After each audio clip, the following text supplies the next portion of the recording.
वळूया पुढल्या महत्वाच्या बातमीकडे। मंत्री गणेश नाईक यांनी पुन्हा एकदा शिवसेनेवर हल्ला केलाय। मंत्री गणेश नाईक यांचा पुन्हा एकदा शिंदेच्या शिवसेनेवर निशाणा आहे। अधिकाऱ्यांना हाताशी धरून काहींकडून अनेक चुकीची कामं केली जात आहेत। ती चुकीची कामं आम्ही पाडून टाकणार, असं गणेश नाईक म्हणतायत।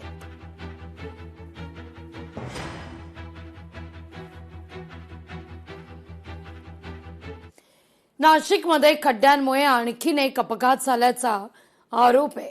दिलीप काळे यांचा 24 दिवसानंतर उपचारादरम्यान मृत्यू आहे।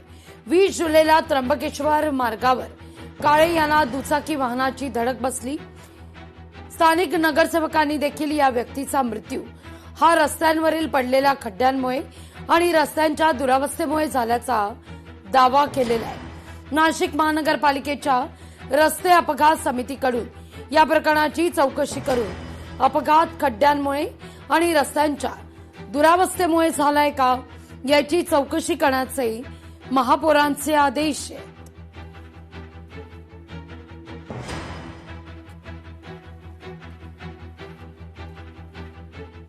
राज्यातील शिक्षकेतर कर्मचाऱ्यांच्या भरतीवरील बंदी उठवली आहे। नवीन कर्मचारी भरतीचा मार्ग खुला आहे। आमदार इद्रिस नायकवडी यांच्या पाठपुराव्याला यश आहे।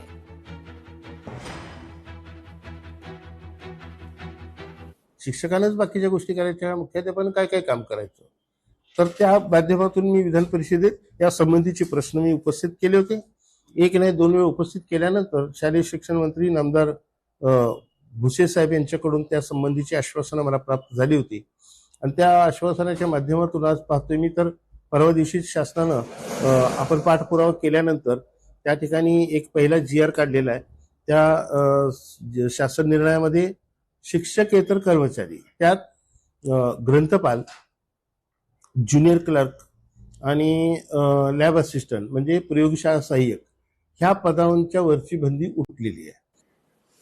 सांगली मिरज कुपवाड मधील MIDP प्रकल्प बहुचर्चित 600 कोटींचा MIDP प्रकल्प, या प्रकल्पाची वर्क ऑर्डर देण्याचा महासभेत निर्णय। सत्ताधारी आणि विरोधकांचा देखील महासभेत गोंधळ आहे। भाजपकडून वर्क ऑर्डर देण्याचा विषय सर्वानुमते मंजूर आहे।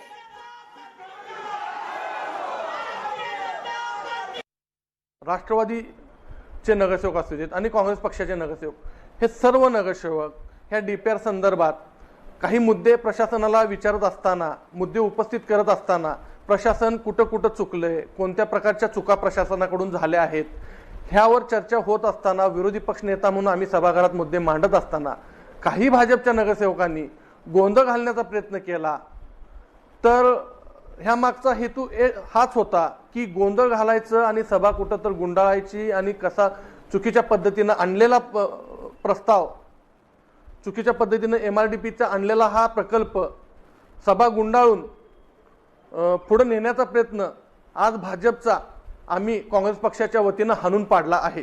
विरोधी पक्ष नेत्यांनी गंभीर जो आरोप केलाय तो आम्ही काही त्याला गंभीर मानत नाही।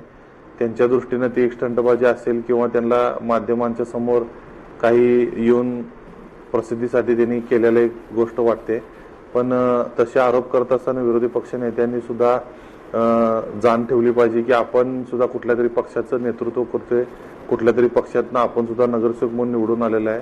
आपल्या सुद्धा पक्षावर असे बेछूट आरोप, बिनबुडाचे आरोप होऊ शकतात, तर असे करू नये अशी मला त्यांना विनंती।